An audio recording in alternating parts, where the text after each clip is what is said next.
Ma famille m'exclut de toutes les vacances familiales depuis plus de 10 ans. Ils sont devenus fous quand j'ai pris des vacances tout frais payés sans eux. Il y a 6 mois, je sirotais du champagne dans une villa en bord de mer aux Maldives, tenant un verre qui coûtait plus cher que le loyer mensuel de la plupart des gens. L'ironie ne m'a pas échappé. Quelques jours seulement avant mon départ pour ce voyage, j'étais en larmes dans la salle de bain de mon appartement, après avoir découvert que ma famille prévoyait son voyage annuel de Thanksgiving dans les Smoky Mountains. Un voyage auquel je n'étais pas convié. Encore une fois. Laissez-moi reprendre depuis le début. En grandissant, j'ai toujours été celle qui était à part. Ma sœur aînée, Bethany, était l'enfant prodige, dotée des traits délicats de notre mère et du sens des affaires de notre père. Elle a épousé Trevor Ross, un gestionnaire de fonds spéculatifs, à 24 ans. À 26 ans, elle avait 2 enfants parfaits, Mason, qui a maintenant 12 ans, et Harper, qui vient d'avoir 9 ans. Ils vivent dans une vaste maison coloniale dans le comté de Westchester, avec un garage pour 3 voitures et un Golden Retriever nommé Gatsby. J'ai suivi un chemin différent. Je suis allé à l'université publique au lieu de Yale. Je suis devenue rédactrice de demandes de subventions pour des organisations à but non lucratif, au lieu de rejoindre l'entreprise de promotion immobilière de notre père.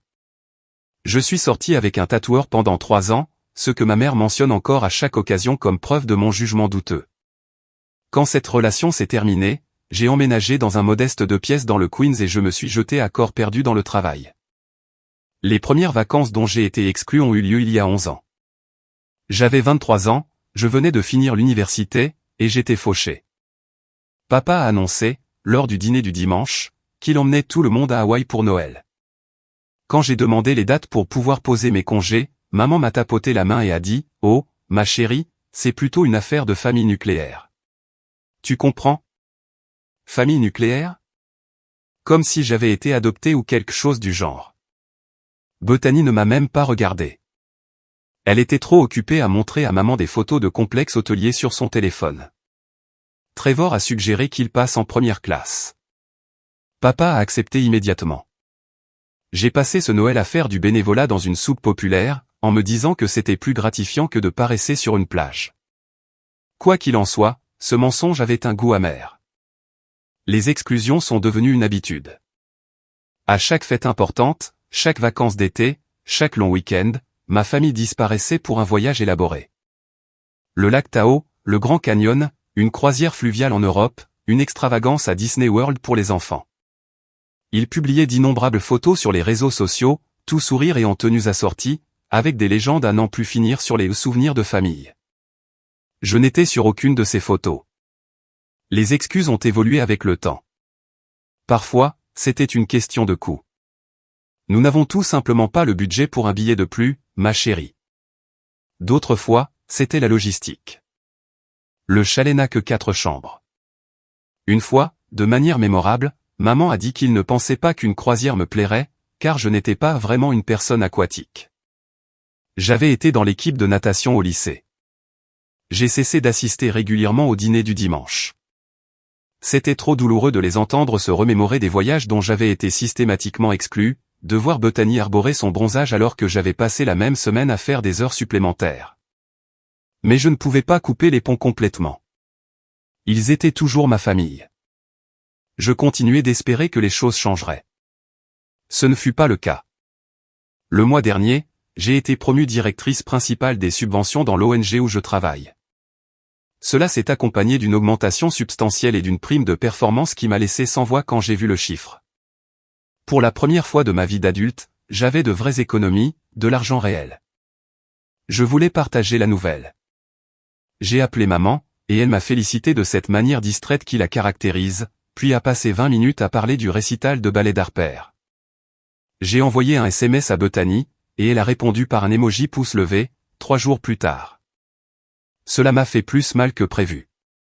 Une semaine après avoir appris ma promotion, je prenais un café avec ma collègue Denise, quand elle a mentionné la nouvelle entreprise de sa belle-sœur, des services de conciergerie de voyage de luxe pour les professionnels occupés.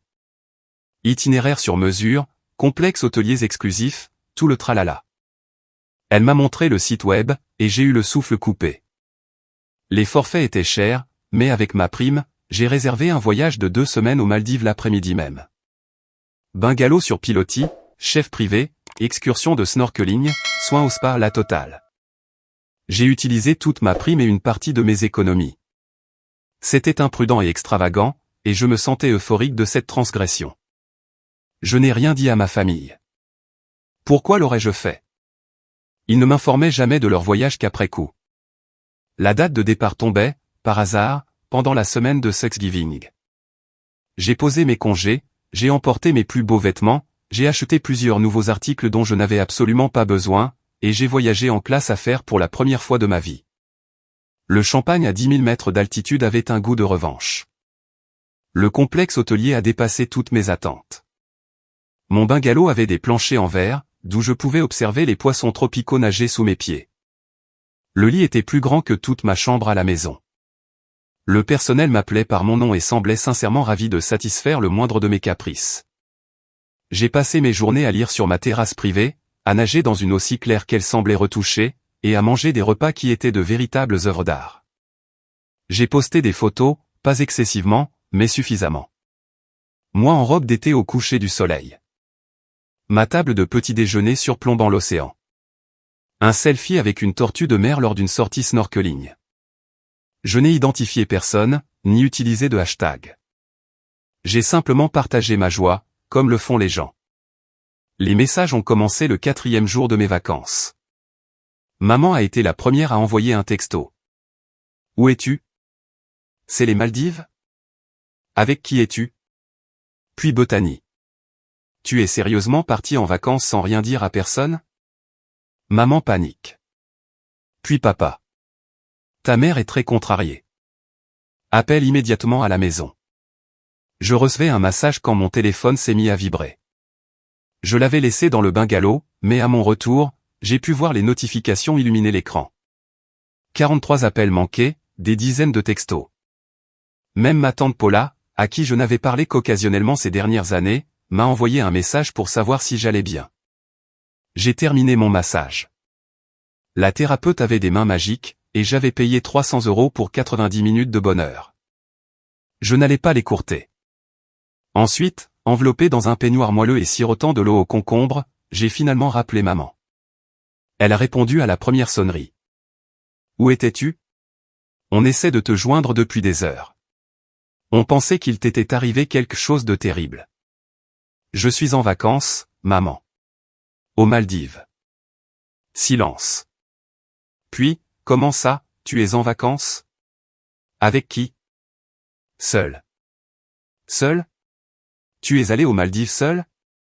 As-tu la moindre idée à quel point on s'est inquiété? Cela m'a paru presque drôle. Inquiet de quoi? Je suis une femme de 34 ans, en vacances planifiées. On ne savait pas où tu étais. Tu as juste disparu. J'ai posté des photos. Ce n'est pas la même chose que de le dire à ta famille. Sa voix atteint cette note stridente que je connaissais de mon enfance, celle qui signifiait que j'avais de sérieux ennuis. Tu aurais dû nous dire que tu prévoyais un voyage. Et s'il s'était passé quelque chose? S'il y avait eu une urgence? Et s'il y avait eu une urgence pendant l'une des dizaines de voyages que vous avez fait sans moi au cours de la dernière décennie? Un autre silence, plus long et plus lourd. C'est différent, a-t-elle finalement dit. En quoi? C'était des vacances en famille. Ça, c'est toi qui es égoïste et immature, dépensant de l'argent que tu ne peux probablement pas te permettre, excluant ta famille par dépit. Quelque chose en moi a craqué. Peut-être était-ce l'effet cumulé de 11 ans d'exclusion. Peut-être était-ce les 3 verres de vin que j'avais bu au déjeuner. Peut-être que j'en avais juste, enfin, assez. Égoïste, ai-je dit. J'ai eu une promotion. J'ai reçu une prime.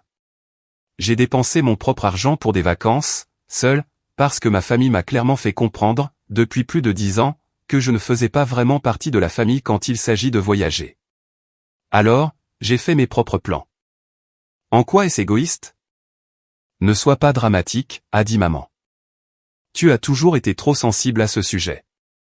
Au sujet d'être systématiquement exclu de chaque vacances familiales depuis mes 23 ans? Oui, maman. Je suis sensible à ce sujet. Nous avons expliqué cela. C'est cher d'inclure des personnes supplémentaires.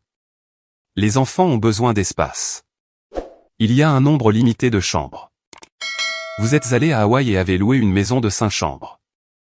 Vous êtes allé en Europe pendant 2 semaines. Vous êtes allé dans des stations de ski, des stations balnéaires, et avez fait des croisières avec plusieurs cabines. N'insulte pas mon intelligence en prétendant que c'était une question de logistique ou d'argent. Vous avez juste décidé que je ne valais pas la peine d'être incluse. Comment oses-tu? Sa voix tremblait. Après tout ce que nous avons fait pour toi. Après m'avoir payé l'université? Que j'ai financé avec des bourses et des prêts étudiants que je rembourse encore, ai-je dit. Tu nous jettes notre générosité à la figure. Ton père est tellement déçu de toi. Bethany est blessée que tu n'aies même pas pris la peine de mentionner que tu préparais ça. Bethany ne m'a jamais, pas une seule fois, invité à un voyage, ni même demandé si je voulais venir quand vous organisiez vos plans. Pas une seule fois. Parce que tu as toujours clairement montré que tu n'étais pas intéressé par les moments en famille. Tu as arrêté de venir au dîner du dimanche. Tu es toujours trop occupé avec ton petit travail associatif. J'ai arrêté de venir parce que c'était une torture de vous entendre tous vous remémorer des vacances dont j'avais été délibérément exclu. Tu es ridicule. Nous allons à Aspen pour Noël, et tu es la bienvenue pour nous y rejoindre. Contente, maintenant? J'ai failli rire. Laissez-moi deviner, ai-je dit. Il n'y a pas tout à fait assez de place dans le chalet, donc je devrais réserver un hôtel à proximité, et je devrais payer mes propres frais pendant que papa paie les forfaits de ski de tout le monde. Et je passerai tout mon temps à regarder la famille parfaite de Bethany passer son Noël parfait, pendant que je serai l'ajout gênant que personne ne veut vraiment là. Le silence a confirmé mes soupçons. Je vais finir mes vacances, maman, ai-je dit. Je serai de retour dans 10 jours. Si tu veux avoir une vraie conversation sur pourquoi j'ai été exclu toutes ces années, je suis prête à écouter, mais j'en ai fini de prétendre que c'est normal ou acceptable. J'ai raccroché avant qu'elle ne puisse répondre. Mon téléphone a explosé de messages. Papa a envoyé un long texto sur le respect et les obligations familiales. Bethany m'a traité d'égoïste et de jalouse. Tante Paula, curieusement, a envoyé un message disant « Bien joué, ma chérie ». Il était temps. Ce dernier m'a fait sourire. J'ai complètement éteint mon téléphone et je suis allé dîner. Le complexe avait organisé un dîner privé sur la plage, avec des torches et tiki et une table pour une personne, juste au bord de l'eau. J'ai mangé du homard grillé, j'ai bu du vin, et j'ai regardé le soleil sombrer dans l'océan Indien dans un embrasement d'orange, de rose et d'or. J'ai un peu pleuré, mais c'était des larmes purificatrices, cathartiques. Le lendemain, j'ai fait de la plongée sous-marine pour la première fois. L'instructeur a été patient avec ma nervosité et m'a tenu la main alors que nous descendions dans un monde sous-marin de jardins de corail et de raimanta. Flottant dans ce silence bleu, en apesanteur et libre, j'ai senti quelque chose changer en moi. La permission. Je me donnais la permission d'arrêter de mendier des miettes à des gens qui avaient clairement montré que je n'aurais jamais de place à leur table. J'ai continué à poster des photos occasionnelles tout au long de mon voyage. Un coucher de soleil par-ci, un repas par-là. Mais j'ai laissé mon téléphone dans le bungalow la plupart du temps, ne le vérifiant qu'une ou 2 fois par jour. Les notifications continuaient de s'accumuler, mais je les ignorais. Pendant 3 jours merveilleux après cet appel initial avec maman, je n'ai répondu à personne, sauf à tante Paula et Denise. J'étais encore en colère, encore blessé, encore en train de digérer des années de douleur accumulées. Quand j'ai finalement vérifié mes messages correctement, j'avais plus de 100 notifications. La plupart provenaient de maman et Bethany, oscillant entre culpabilisation et colère. Mais il y avait quelques surprises. Tante Paula avait envoyé des articles sur le bouc émissaire familial et la dynamique de l'enfant prodige. Ta mère fait ça depuis que tu es toute petite, a-t-elle écrit. J'ai essayé de lui en parler, mais elle refuse de le voir. Je suis fier de toi d'avoir enfin pris ta défense. Mon amie Denise, du travail, m'a envoyé des encouragements et a réclamé des photos. Tu vis ta meilleure vie, et ils ne supportent pas que tu n'aies pas besoin de leur approbation. Reste forte. Le plus choquant était un message de papa, envoyé à 2 heures du matin, heure locale. Ta mère est très contrariée, mais j'ai réfléchi à ce que tu as dit. Peut-être n'avons-nous pas été aussi inclusifs que nous aurions dû l'être. Pouvons-nous parler à ton retour? La 2e semaine de mes vacances a été encore meilleure que la première. J'avais cessé d'attendre que le ciel me tombe sur la tête et je me suis simplement permis d'en profiter. J'ai pris un hydravion pour une excursion d'une journée sur une île isolée. J'ai appris à faire du paddle. Je me suis fait faire un tatouage au henné par une artiste locale. J'ai goûté des plats de pays que je n'avais jamais visités et j'ai dansé sur une musique que je ne comprenais pas. J'ai aussi rencontré quelqu'un. Olivia était une biologiste marine australienne, séjournant au complexe tout en menant des recherches sur la restauration des récifs. Nous avons engagé la conversation au bar et avons fini par parler pendant 4 heures. Elle était brillante, drôle, et avait cette façon de voir le monde qui donnait l'impression que tout était plein de possibilités. Nous avons passé mes 3 derniers jours à explorer ensemble, à partager des repas, à veiller tard en parlant de tout et de rien. Quand nous nous sommes dit au revoir à l'aéroport, elle m'a embrassé sur la joue et m'a dit « Ne laisse personne te rabaisser. Tu mérites de prendre ta place. » J'ai pleuré dans l'avion du retour, mais c'était des larmes différentes de celles que j'avais versées à l'aller. Je pleurais pour les années que j'avais perdues à chercher l'approbation de gens qui ne m'avaient jamais valorisé. Mais je pleurais aussi parce que je m'étais enfin prouvé que je pouvais créer ma propre joie, de manière indépendante. Je n'avais pas besoin de leur validation ni de leur inclusion pour avoir une vie pleine de sens. Atterrir à New York m'a semblé surréaliste. Le ciel gris de novembre contrastait fortement avec le paradis tropical que j'avais laissé derrière moi. Mon appartement avait l'air plus petit et plus modeste que dans mon souvenir, mais il était à moi. Je le payais moi-même. Personne ne pouvait me l'enlever. J'ai ignoré la discussion de groupe familial pendant 2 jours, le temps de faire la lessive, de rattraper mes emails professionnels, et d'essayer de me réadapter à la vie normale. Quand j'ai finalement lu les messages, il y en avait plus de 300. La dynamique qui s'y jouait en temps réel était fascinante. Au début, tout le monde avait été inquiet et confus. Puis, à mesure que je postais plus de photos de vacances, l'inquiétude s'était transformée en indignation. Comment osais-je m'amuser sans eux? Maman avait envoyé des messages de plus en plus frénétiques sur mes vacances de dépit et sur la façon dont je punissais la famille. Bethany avait posté dans la discussion de groupe que mon coup d'éclat avait gâché Thanksgiving, car maman était trop bouleversée pour cuisiner. Ils étaient quand même allés dans les Smoky Mountains, cependant. J'avais trouvé les photos sur l'Instagram de Bethany. Tout le monde avait l'air tendu, d'une manière qui m'a procuré une satisfaction mesquine. Les messages de papa étaient plus mesurés, mais toujours critiques. Il avait clairement été chargé d'être la voix de la raison, essayant de me faire rentrer à la maison pour en discuter comme des adultes. Les messages des 2 derniers jours, après mon silence radio, montraient des fissures dans le front uni. Maman avait envoyé plusieurs textos larmoyants, disant qu'elle n'avait jamais voulu que mon bien et qu'elle ne comprenait pas pourquoi je repoussais la famille. Bethany avait lancé une discussion séparée, juste avec elle et papa, se plaignant de la façon dont mon drame affectait les enfants. Papa avait répondu dans la discussion principale, disant qu'ils devaient peut-être tous avoir une conversation sérieuse sur la dynamique familiale.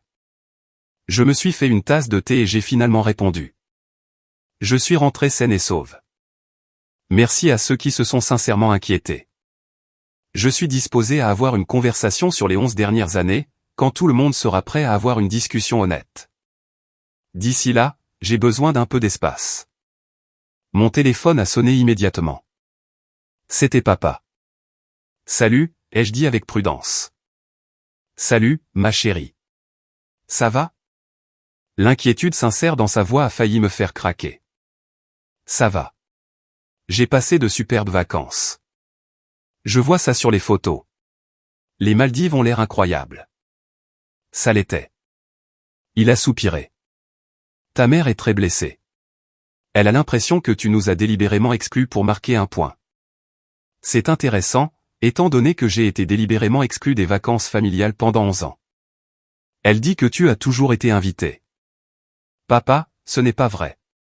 Tu sais que ce n'est pas vrai. J'ai des textos et des emails qui me disent explicitement que divers voyages étaient réservés à la famille nucléaire, qu'il n'y avait pas de place, ou que ça ne me plairait probablement pas. J'ai 11 ans de preuves que je n'étais pas désiré. Un autre soupir. Je pense que ta mère et ta sœur n'ont pas réalisé à quel point ça te dérangeait. Comment aurait-elle pu l'ignorer? J'en ai parlé plusieurs fois. J'ai demandé pourquoi je n'étais pas incluse. J'ai eu des excuses à chaque fois. Ma chérie, tu dois comprendre, c'est cher de voyager en famille. Et avec Mason et Harper qui grandissent, nous voulions leur offrir des expériences spéciales pendant qu'ils voulaient encore passer du temps avec nous. Je suis aussi ton enfant, papa. Silence. Long et inconfortable. Tu le hais, a-t-il finalement dit. Tu as raison. J'aurais dû insister pour que tu sois incluse. J'aurais dû remarquer la tendance. Je suis désolé.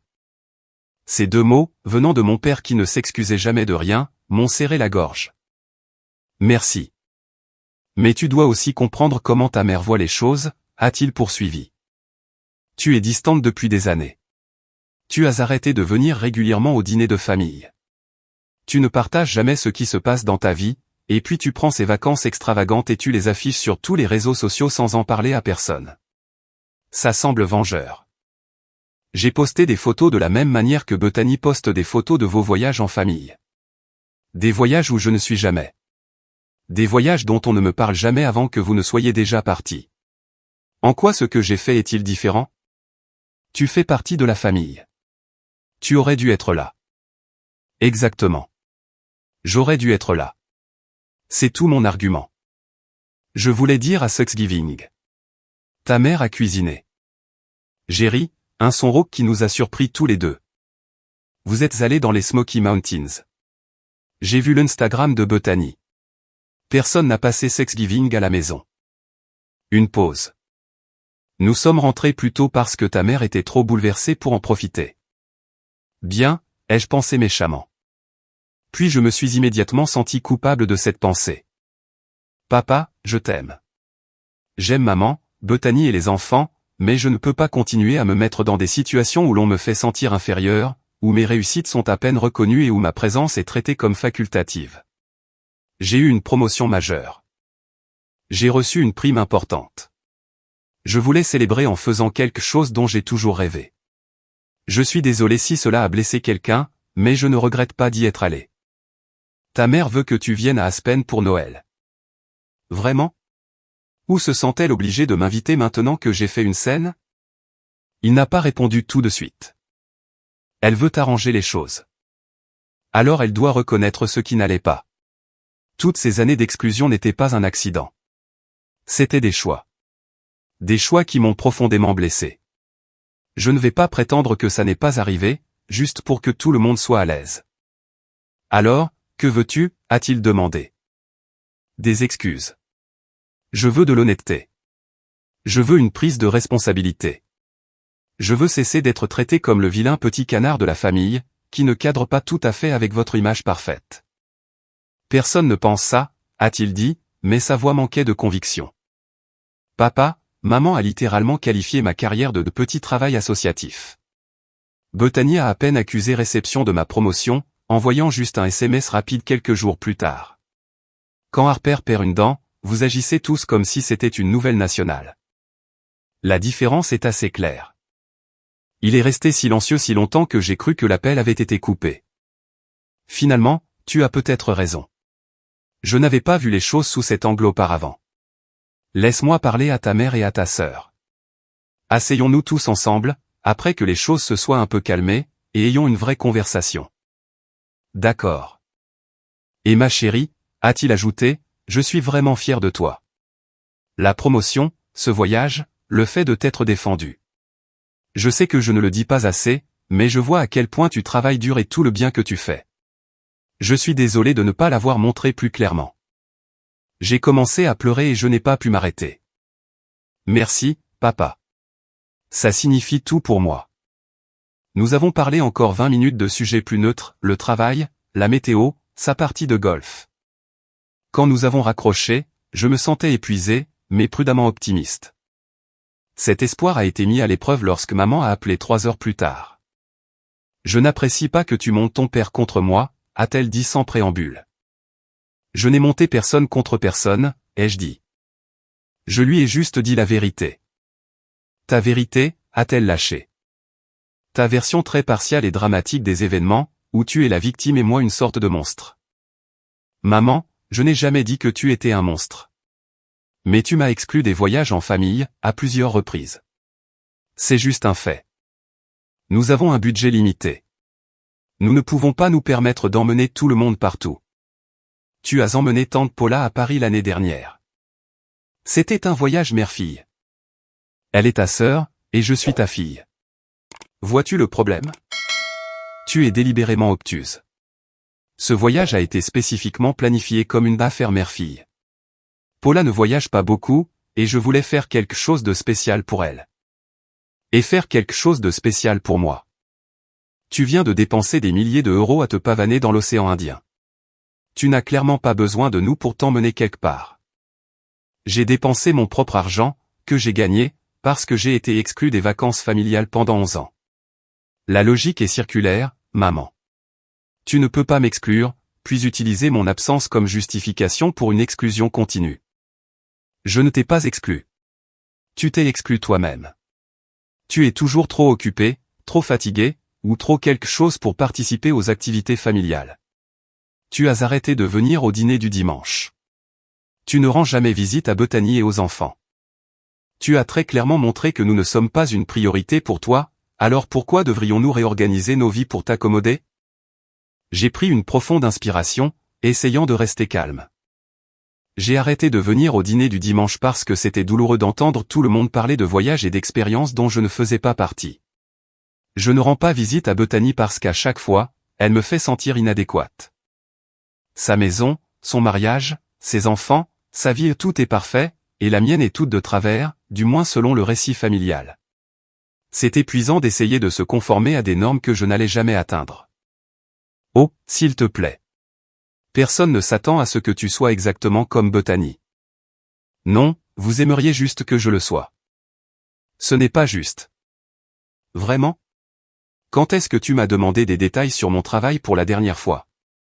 Quand est-ce que tu as semblé sincèrement intéressé par ma vie? Quand je t'ai parlé de ma promotion, tu as passé 20 minutes à parler du récital de ballet d'Harper. Harper est ma petite fille. Et je suis ta fille. Ne peux-tu pas t'intéresser à nous deux? Elle a fait un bruit d'exaspération. Tu es mélodramatique. Tout ça, c'est toi qui fais un caprice parce que tu es jalouse de ta sœur. Je ne suis pas jalouse de Bethany. Je suis blessé que ma propre mère ait décidé, il y a des années, que j'étais moins importante, moins digne d'investissement, moins méritante de temps, d'attention et d'inclusion. Cela n'a rien à voir avec Bethany, et tout à voir avec la façon dont tu m'as traité. Je t'ai très bien traité. Je t'ai soutenu pendant tes études. Avec la même aide financière que tu as donnée à Bethany. Ce n'est pas un traitement de faveur, c'est le rôle de base d'un parent. Et j'ai toujours été là quand tu avais besoin de moi. Quand ai-je eu besoin de toi, ces 5 dernières années, et que tu étais réellement là? Quand mon appartement a été inondé il y a 2 ans et que j'ai appelé à l'aide, tu as dit que tu étais occupé avec la fête d'anniversaire d'Harper. Quand j'ai eu une pneumonie et que j'ai passé 4 jours au lit, Bethany a envoyé un SMS une fois pour me dire de boire des liquides. Quand j'ai eu ma promotion, la plus grande réussite de ma carrière, j'ai eu droit à 30 secondes de félicitations distraites avant que tu ne changes de sujet. Alors, quand exactement as-tu été là? Silence. Lourd et accablant. Si tu comptes être comme ça, je ne vois pas l'intérêt de continuer cette conversation, a-t-elle dit sèchement. Comme ça? Honnête? Blessante. Tu es délibérément blessante parce que tu es en colère. Je suis en colère parce que j'ai été blessé, maman. À plusieurs reprises, pendant des années. Et au lieu de le reconnaître, tu fais passer ça pour de l'hypersensibilité, du drame ou de la jalousie. Tu n'envisages même pas que, peut-être, juste peut-être, tu m'as traité injustement. Je dois y aller. Bethany appelle. Elle a raccroché sans dire au revoir. Je suis resté assise, à fixer mon téléphone, tremblant légèrement. Une partie de moi voulait rappeler, m'excuser, arranger les choses comme je l'avais toujours fait. Mais je ne l'ai pas fait. J'avais dit la vérité. Si elle ne pouvait pas le supporter, ce n'était pas ma responsabilité de la faire se sentir mieux. Bethany a envoyé un SMS 1 heure plus tard. Merci beaucoup. Maman pleure depuis cet après-midi. J'espère que tu es contente.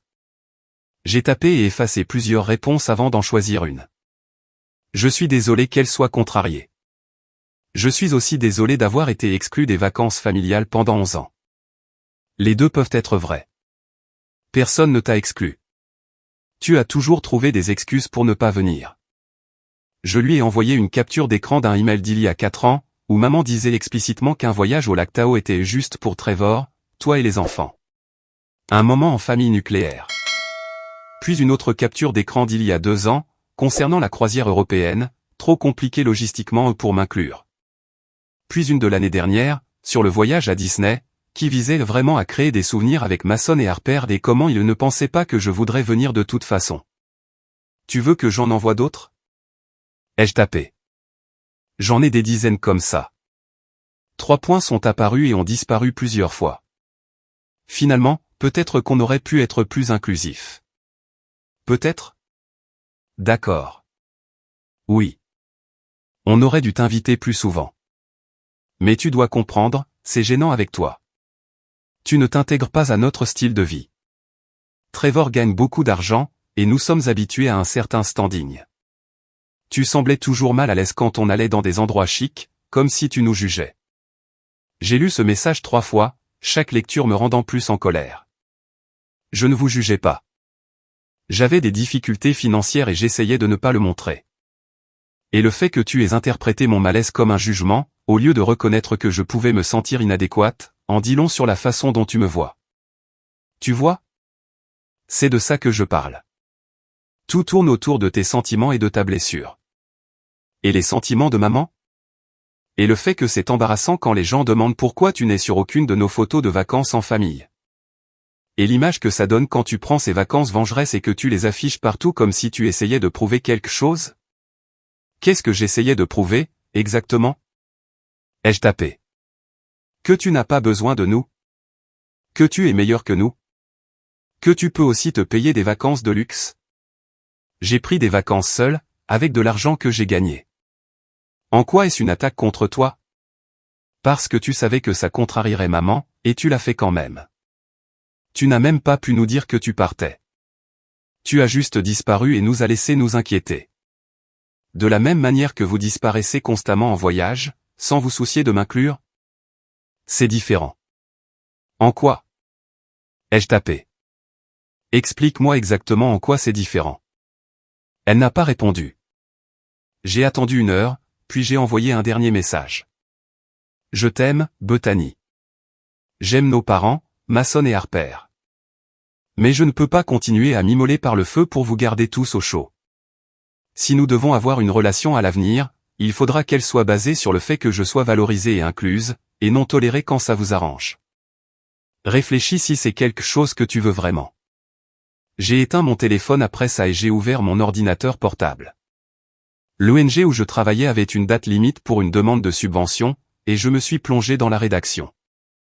6 heures plus tard, j'avais écrit 15 pages d'un récit convaincant sur l'impact communautaire et la programmation durable. Mes yeux étaient secs et piquaient, mais mon cœur était plus léger. Le travail avait toujours été mon refuge. Les familles que nous aidions se fichaient de la vie parfaite de ma sœur ou de la déception de ma mère. Ce qui leur importait, c'est que nous fournissions des programmes après l'école, une aide alimentaire et une formation professionnelle. Ce qui leur importait, c'est que quelqu'un soit là pour eux. Je pouvais être cette personne, même si je ne l'avais jamais été pour ma propre famille. 3 jours se sont écoulés dans un silence relatif.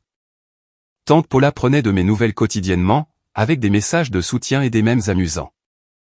Denise m'a apporté le déjeuner au bureau et m'a écouté digérer tout ça. Papa a envoyé un SMS une fois pour dire qu'il travaillait à l'organisation d'une réunion de famille après les fêtes. Puis, de manière inattendue, Trevor a appelé. « J'espère que ça ne te dérange pas », a-t-il dit. « J'ai eu ton numéro sur le téléphone de Bethany. Est-ce que tout va bien? Ça dépend de ta définition de bien. Je peux t'offrir un café? J'aimerais qu'on parle. » Nous nous sommes retrouvés dans un café de Midtown l'après-midi suivant. Trevor avait l'air fatigué, son apparence habituellement impeccable légèrement froissée. Il a commandé un triple expresso et est allé droit au but. « Bethany est insupportable depuis ta prise de bec avec ta mère. Elle est anxieuse, s'énerve contre les enfants, et pleure à des moments inattendus.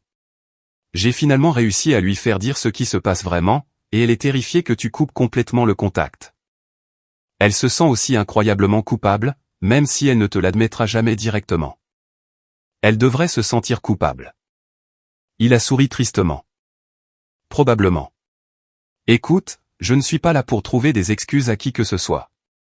Je suis là parce que j'observe cette dynamique depuis que je fais partie de cette famille, et c'est toxique. Ta mère a un enfant préféré. C'est évident pour quiconque a des yeux. Bethany le sait. Ton père le sait. Même les enfants l'ont remarqué. Alors pourquoi personne n'a rien dit? Parce que Bethany profite du statu quo. Tes parents la couvrent de cadeaux. Ils aident avec les enfants, paient pour des choses que nous pourrions techniquement nous permettre. Mais pourquoi refuser de l'argent gratuit, n'est-ce pas? Et franchement, je pense que ton père a peur de ta mère. Il évite les conflits à tout prix. Donc, je suis juste censé accepter d'être le bouc émissaire pour toujours? Non. Mon Dieu, non. Tu as bien fait de poser des limites. En fait, j'ai appelé parce que je voulais m'excuser. J'ai participé à ça. J'ai participé à tous ces voyages en sachant que tu n'étais pas invité. J'ai écouté ta famille parler de toi comme si tu étais déraisonnable d'être blessé. J'aurais dû dire quelque chose il y a des années, et je ne l'ai pas fait. Je suis désolé. Je ne m'attendais pas à ça. Merci. Bethany t'aime.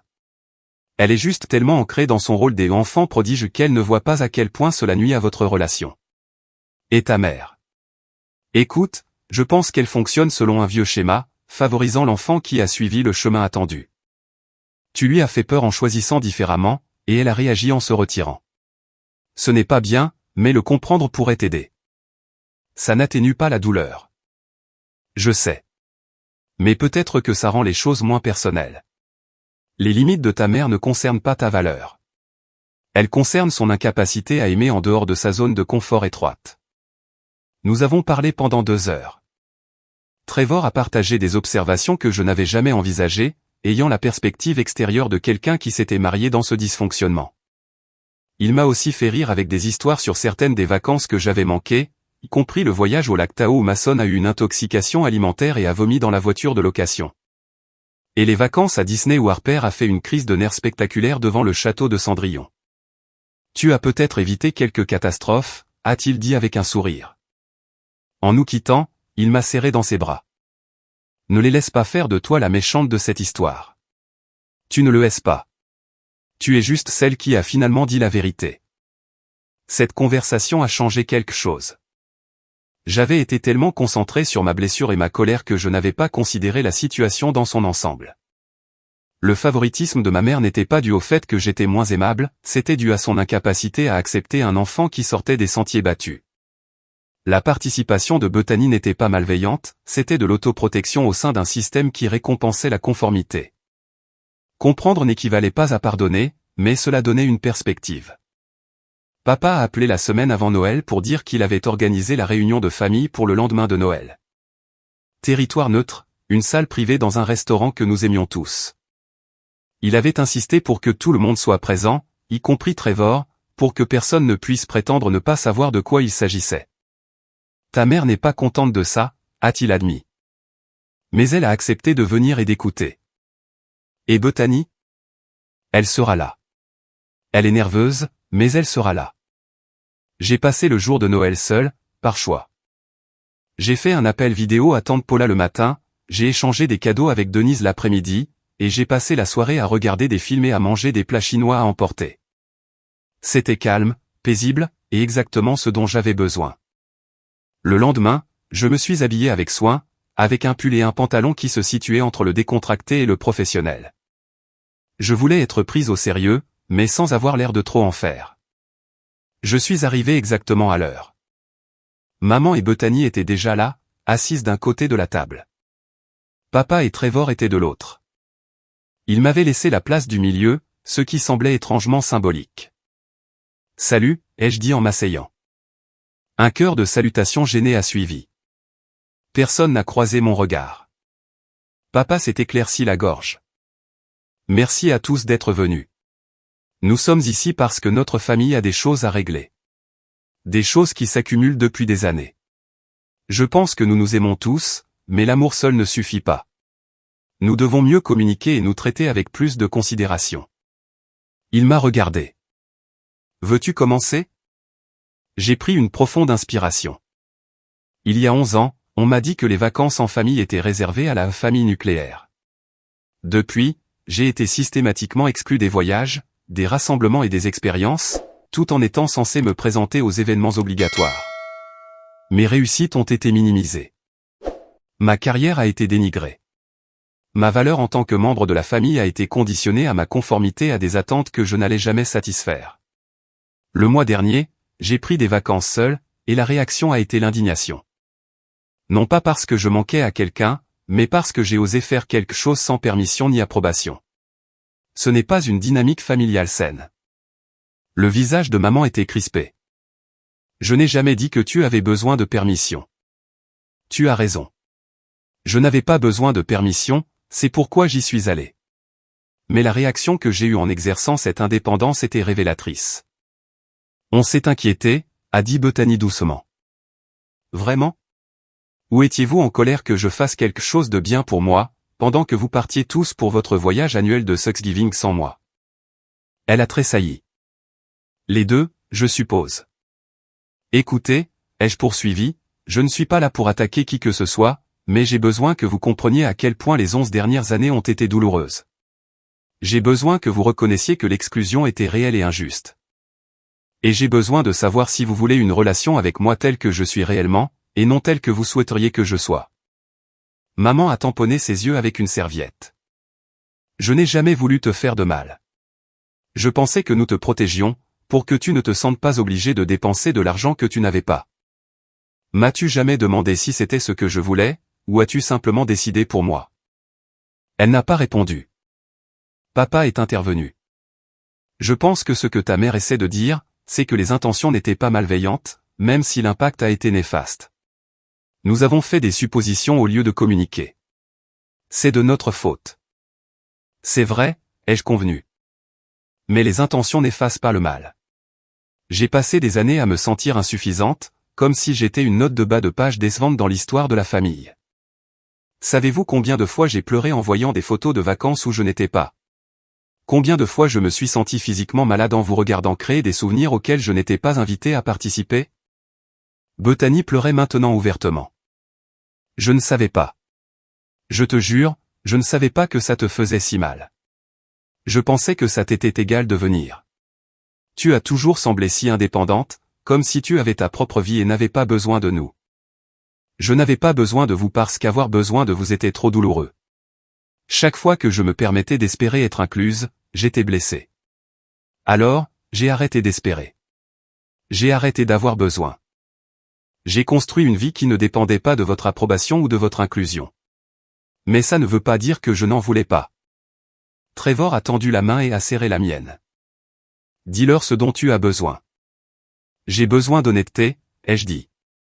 J'ai besoin que maman reconnaisse qu'elle a un enfant préféré, et que ce favoritisme a endommagé notre relation, peut-être de manière irréparable.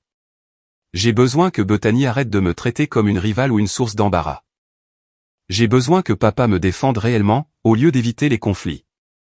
Et j'ai besoin que vous décidiez tous si vous me voulez dans vos vies telles que je suis travailleuse associative, célibataire, sans enfant. Non conventionnelle ou si vous préférez maintenir la fiction d'une famille heureuse, sans la réalité désordonnée d'inclure quelqu'un qui ne correspond pas au moule. Le silence est tombé sur la table. Le genre de silence qui semble vivant, lourd de vérités non dites. Maman a parlé la première, sa voix à peine plus qu'un murmure. Je favorise Bethany. Je ne sais pas pourquoi. Peut-être parce qu'elle a fait des choix que je comprenais, a vécu une vie à laquelle je pouvais m'identifier. Tu as toujours été plus comme la mère de ton père, indépendante, têtue et déterminée à faire les choses à ta manière. Ça me faisait peur. Je ne savais pas comment me connecter à toi, alors j'ai arrêté d'essayer. Je me suis convaincu que tu n'avais pas besoin de moi, que tu te débrouillais très bien toute seule. J'avais tort. Je suis désolé. Les excuses ont atterri comme une pierre dans une eau calme, envoyant des ondes à travers moi. Ce n'était pas parfait. Ça ne réparait pas tout, mais c'était sincère. Merci, ai-je réussi à dire. Bethany a tendu la main par-dessus la table. Je suis désolé, moi aussi. Tu as raison de dire que je t'ai traité comme une rivale. Je pense que j'avais peur que, si tu étais plus présente, maman et papa réaliseraient que tu es en fait la fille la plus intéressante. Tu fais un travail qui a du sens, tu es courageuse, et tu n'as besoin de la validation de personne. Je ne suis pas courageuse. J'ai suivi le scénario parce que c'était sûr. Mais j'ai envié ton courage de faire quelque chose de différent. Je suis désolé d'avoir laissé cette envie se transformer en exclusion. Et je suis désolé, a dit papa, de ne pas t'avoir défendu, d'avoir choisi la paix plutôt que la justice, d'avoir laissé ta mère prendre des décisions que je savais être mauvaises, mais que je n'ai pas contestées. Je t'ai manqué en tant que père, et c'est quelque chose avec lequel je vais devoir vivre. Mais je veux faire mieux à l'avenir, si tu me le permets. J'ai regardé autour de la table, ces personnes imparfaites qui m'avaient blessé, aimé, déçu, et qui essayaient. Allions-nous avoir une relation parfaite à l'avenir? Probablement pas. Y aurait-il d'autres blessures et malentendus? Presque certainement. Mais ce moment honnête, brut, inconfortable, semblait être quelque chose de réel, quelque chose sur quoi nous pourrions peut-être construire. Je ne sais pas à quoi ressemblera notre relation à l'avenir, ai-je dit honnêtement. J'ai besoin de temps pour savoir si je peux vous faire confiance à nouveau. Mais je suis prête à essayer si vous l'êtes. Avec honnêteté, avec une véritable inclusion, pas des gestes symboliques. Avec le respect de mes choix, même quand vous ne les comprenez pas. Marché conclu, a dit papa immédiatement. Maman a hoché la tête, les larmes coulant sur son visage. Marché conclu, a dit Bethany, avec un sourire tremblant. Et pour ce que ça vaut, a-t-elle ajouté, tes photos des Maldives étaient magnifiques. Ça avait l'air incroyable. Ça l'était, ai-je dit, les 2 meilleures semaines de ma vie. Raconte-nous, a-t-elle demandé. Je veux tout entendre. Alors, je l'ai fait. Je leur ai parlé du bungalow sur pilotis, du snorkeling et du vol en hydravion. Je leur ai parlé de ma rencontre avec Olivia et du projet de restauration des récifs. Je leur ai parlé de la nourriture, du spa, et des moments de pure joie que j'avais vécus, entièrement selon mes propres termes. Et ils ont écouté. Vraiment écouté. Pour la première fois depuis des années, peut-être pour la première fois de ma vie, ils étaient sincèrement intéressés par quelque chose que j'avais fait, que j'avais vécu, quelque chose qui était à moi. Ce n'était pas une fin de conte de fées. Nous ne nous sommes pas tous pris dans les bras en pleurant, en promettant d'être parfaits à partir de maintenant.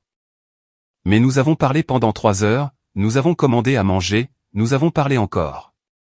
Trevor a fait rire tout le monde avec des imitations de papa essayant de skier à Aspen. Bethany m'a montré des photos de Mason et Harper, et m'a réellement demandé si je voulais passer plus de temps avec eux. Maman m'a posé des questions sur mon travail et a écouté ma réponse sans changer de sujet. Quand nous avons finalement quitté le restaurant, papa m'a prise à part. Je pensais ce que j'ai dit. Je vais faire mieux. En commençant par ça, tu es invité à Aspen pour la semaine après le Nouvel An. Ta propre chambre au complexe. Tous frais payés. Aucune attente. Aucune obligation. Juste une invitation à passer du temps en famille, si tu en as envie. Et si je n'en ai pas envie, ai-je demandé. Alors je serai déçu, mais je comprendrai. Et je t'inviterai quand même au prochain voyage, et à celui d'après, jusqu'à ce que tu viennes ou que tu me dises d'arrêter de demander. J'y ai réfléchi. L'ancienne moi aurait dit non immédiatement, se protégeant d'une éventuelle blessure. Mais je venais de passer 2 semaines à apprendre à prendre ma place, à croire que je méritais de bonnes choses. J'y réfléchirai, ai-je dit. Je peux te donner une réponse demain. Absolument. Je ne suis pas allé à Aspen. Je n'étais pas encore prête pour ça. Mais j'ai recommencé à aller au dîner du dimanche. Timidement au début, prête à fuir au premier signe des anciennes dynamiques, mais elles étaient différentes. Pas parfaites, mais en progrès. Maman m'a posé des questions sur mes demandes de subvention. Bethany m'a invité au récital de danse d'Harper. Papa a appelé juste pour discuter, pas pour transmettre des messages de maman. De petits pas. Voilà à quoi ressemble la guérison. Pas de grands gestes ni de revirements spectaculaires, mais de petits pas constants vers quelque chose de mieux. 3 mois plus tard, j'ai reçu un texto de Bethany. On prévoit un voyage pour les vacances de printemps. Adultes seulement, pas d'enfants. Toi, moi, Trevor, peut-être tante Paula. Un endroit à la plage. Tu veux aider à l'organisation? J'ai fixé ce message pendant 10 minutes, cherchant le piège, l'exclusion cachée. Mais il n'y en avait pas. C'était juste une invitation. Simple et sincère. Oui, ai-je tapé en retour. J'aimerais bien. Et je le pensais. Assise ici maintenant, 6 mois après mon voyage aux Maldives, je peux dire que prendre ces vacances a été la meilleure décision de ma vie. Non pas à cause du complexe, de la nourriture ou de l'eau bleue cristal, bien que tout cela ait été incroyable, mais parce que cela m'a appris que je pouvais créer ma propre joie, que ma valeur ne dépendait pas de l'approbation familiale, que je méritais de prendre ma place. D'exiger un meilleur traitement, de poser des limites, et d'être quand même aimé. Ma famille n'est pas parfaite. Notre relation ne le sera probablement jamais. Mais elle est honnête maintenant, d'une manière qu'elle n'était pas avant. Le favoritisme existe toujours, mais il est reconnu plutôt que nié. La blessure persiste, mais elle est abordée plutôt qu'ignorée. Nous construisons quelque chose de nouveau, à partir des morceaux brisés de ce qui était. Et s'il m'exclut un jour d'un voyage, je réserverai un autre voyage incroyable, je posterai de belles photos, et je vivrai ma meilleure vie, avec ou without leur approbation. Parce que c'est ce que j'ai appris aux Maldives. Je n'ai pas besoin de permission pour m'épanouir. J'ai juste besoin de croire que j'en vaux la peine. Et c'est enfin le cas.